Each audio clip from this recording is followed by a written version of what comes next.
આદિ, હવે તો તારા બેનના લગ્ન થઈ ગયા ને, હવે તો તને કોઈ ટેન્શન નથી ને? હવે કાંઈ જ નથી. સાચું કહું તો બસ મારી ઈચ્છા પૂરી થઈ ગઈ. મમ્મી પપ્પાની ઈચ્છા પણ પૂરી થઈ ગઈ. બેનને વળાવી દીધી ને એટલે હવે હું ખુશ.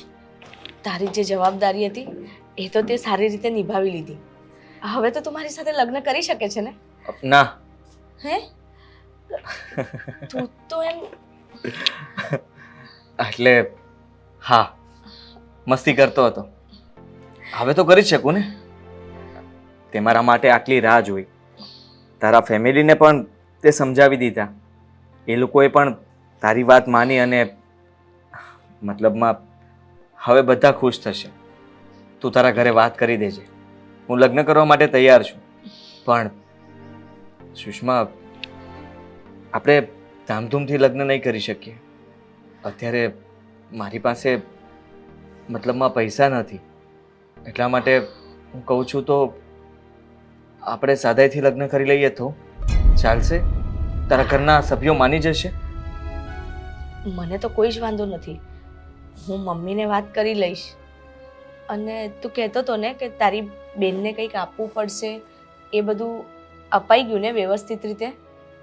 હા, આ બહારથી પૈસા કરીને મેં આપી દીધા છે. હા, તો તું હવે ટેન્શન ના લઈશ. હવે સમજાવવાનું મારે મમ્મીને છે. એને તો એક જ હતું ને કે હું લગ્ન કરી લઉં. એણે તો એવું કોઈ વાત નહોતી કરી ને કે ધામધૂમથી કરું કે સાદાઈથી કરું કે પછી મંદિરમાં કરું. એને મતલબ તો લગ્નથી હતો ને? હા, એકદમ સાચી વાત છે તારી. અને બેન વગર હવે ઘર સૂનું સૂનું લાગે છે. પહેલાં હું જ ઉતાવળ કરતો હતો કે જલ્દી એના લગ્ન કરાવી દો. સુષ્મા, સાચું કહું તો હવે ઘરમાં કંઈ ગમતું નથી. એની યાદ આવ્યા કરે છે. હા, એનું કલબલ વાતે વાતે મને ટોક્યા કરે, રોક્યા કરે, ખીજાઈ પણ લે. પણ એને સાસરું બહુ સારું મળ્યું છે. હું બહુ ખુશ છું કે મારી બેનને સારું સાસરું મળ્યું. ભગવાને અમારી સામે તો જોયું. ભલે મારે થોડા પૈસા વધારે આપવા પડ્યા પણ છોકરો પણ સારો છે અને અંકિતાનું બહુ ધ્યાન રાખે છે. અંકિતાનો ફોન આવ્યો હતો, એટલી ખુશ હતી ને કે એની વાત જ ન કર. તો પછી હવે તારે શું ટેન્શન છે? બેન ત્યાં હેપી છે. હા, મને ખબર છે કે તમે લોકો બે જણા સાથે રહેતા હતા એટલે તને એની યાદ આવે.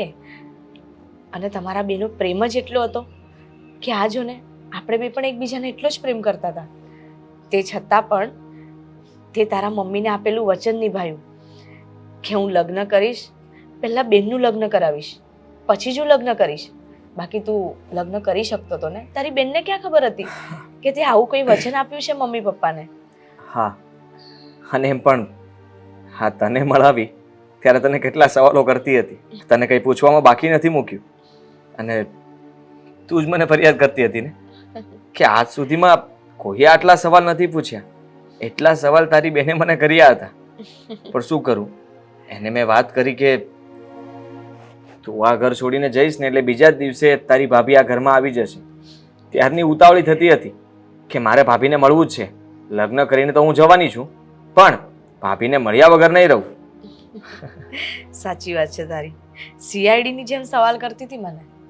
થોડી વાર માટે તો મને ડર લાગી ગયો ક્યાંક આ ના પાડી દેશે તો, અને આ ભાઈ એના બેનના પ્રેમમાં મને ના પાડી દેશે તો કે હું તારી સાથે લગ્ન નહીં કરું. એવું ક્યારેય ના બને.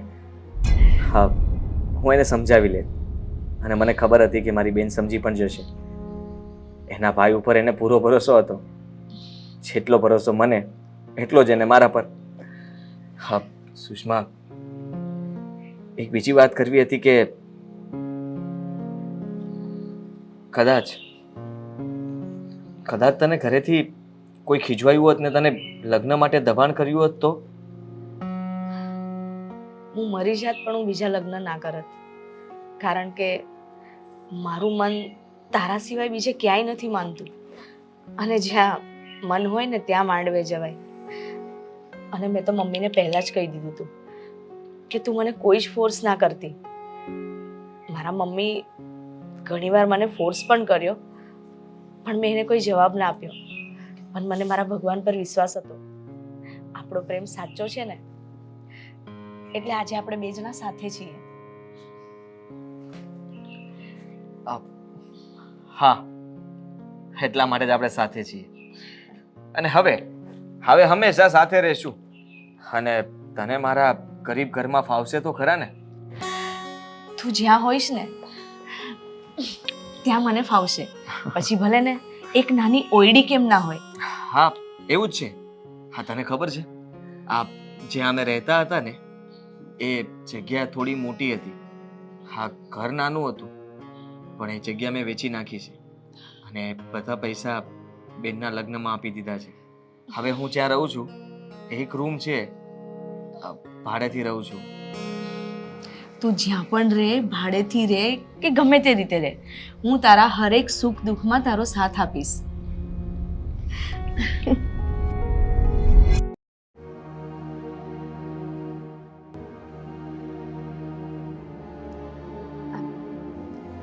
સાગર કહેતા હતા ને એમ કરું, હા ભાઈને ફોન લગાડું.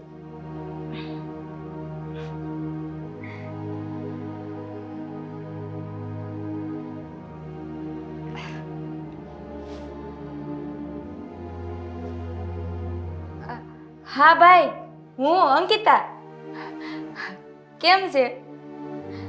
મને સારું છે હો. અરે અહીંયા જલસા છે, મારે જલસા. તું એકવાર તો આય મારા હાહરિયામાં, બહુ મજા છે. અને હા, હમણાં રક્ષાબંધન આવે છે ને તો હું રાખડી બાંધવા આવે હો તને. પાદરે આવજે મને લેવા. હા, તું મારી ઉપાધિ હું કામ કરે છો? તું મારી કાંઈ ઉપાધિ ન કરતો. અહીંયા મારે શાંતિ છે. હાવ સાગરે કેવા હારા છે ને, મારા હાહુએ આમ ભૂલી ગાય જેવા છે. હા હા, તમ તારે હું રક્ષાબંધને આવવાની જ છું, પાક્કું. અરે સાગર કુમાર ના હું કામ પાડે? ના ના, હા આવી. હા હા, રાખું હો ભાઈ. કોને વાત કરી દીધી? મમ્મી, મારા ભાઈ હતો.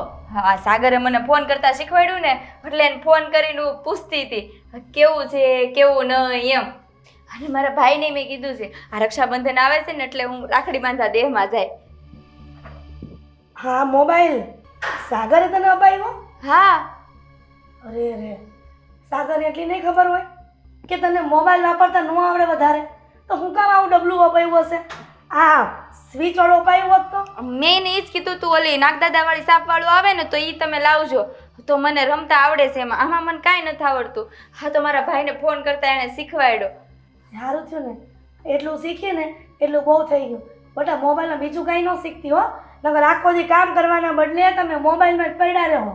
કેમ, બીજું શું આવે મોબાઈલમાં? અરે ઘણી બધી ગેમો આવે, અને જો એમાં માણસની લત લાગી જાય ને તો આખો દી ગેમ રમે ને ચાર્જર પૂરું કરી દે. હા, કામ ધંધે ન લાગે. પછી મારે તને ઘડી ઘડી કહેવું તો ખરા ને કે અંકિતા બહુ આ રાંધી નાખજો, એ અંકિતા બહુ આ કચરા પોતા કરી નાખજો. ના, એવું કહેવું પડે ને બેટા? અરે નહીં નહીં મમ્મી, હું ખાલી છે ને મારા ભાઈને જ ફોન કરે આમાંથી, બીજું કાંઈ નહીં કરું. એ જે હોય તે ઠીક છે. હા, પણ તું રસોઈમાં શું બનાવતી હતી? હું બનાવતી જ હતી, આ દાળ ભાત મૂકતી હતી. ત્યાં મને યાદ આવ્યું કે મારા ભાઈ યાર હચોડી વાત નથી કરી ને, તો હું વાત કરી લઉં. એ વાત હાસી છે. મને એમ લાગે છે થોડા દી તારે હારે વાતચીત કરવામાં રહીને તો તારા જે ભાષા બોલતી થઈ જાય. પણ એકચ્યુઅલીમાં એવું છે ને કે હું તારા જેવું બોલતી થઈશ ને તો મારો સાગર મને ખીજાશે. હું તને સાગરની વાત કરીને તો યાદ આવ્યું બેટા, આ સાગરને ટાઈમ ટુ ટાઈમ જમવાનું, ટાઈમ ટુ ટાઈમ આ જે ચા ને બધું આપે છે ને એ ટાઈમ ટુ ટાઈમ આપજે. નકર જો સેજ જે ચૂક થઈ ગઈ ને આખું ઘર માથે લેશે. પછી મને ન કહેતી કે મમ્મી તમે મને કેમ નહોતું શીખવાડ્યું.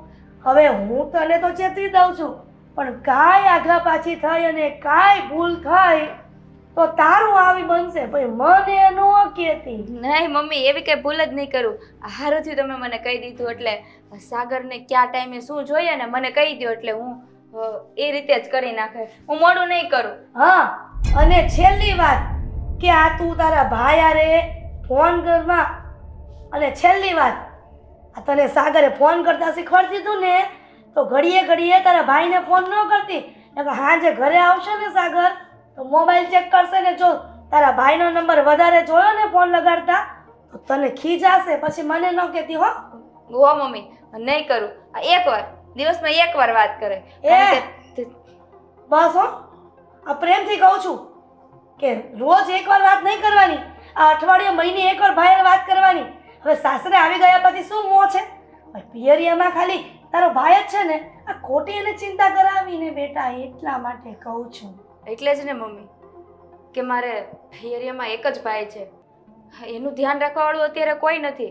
એટલે દિવસમાં એક હું ફોન કરી લઉં ને એટલે એને શાંતિ લાગે મારે તો શું અહીંયા ઘણા બધા માણસો છે એટલે કાંઈ વાંધો નહીં મમ્મી આ તમે કહો છો ને કે અઠવાડિયે વાત કરજો તો અઠવાડિયે કરી લઈશ બસ બસ હું કહું ને એટલું કરતી જા એટલે છે ને બેટા તારે હેરાન ન થવું પડે અને ખોટું હા તમે બંને ભાઈ બહેન છો તમારા જીવનમાં એકબીજાના સુખ દુઃખના સાથીદાર તો પછી તારા ભાઈને પણ એવું ન થવું જોઈએ કે મારી બેનને જે સાસરે વળાવી છે ને એ સાસરો એકદમ ખરાબ છે એની સાસુ ખરાબ છે એનો ઘરવાળો નથી સારો એવું ન થવું છે ને બેટા નહીં કરવું એવું ડાઈ છે ને હા ગુડ ગર્લ છે ને વાહ મારો દીકરો હું જાઉં છું રસોઈ જલ્દી કરી દેજે અને આ મોબાઈલ લેતી જાઉં ને એટલે મોબાઈલમાં જીવ ન રહે ને હા મમ્મી બાય બનાવી નાખો બનાવી નાખ હા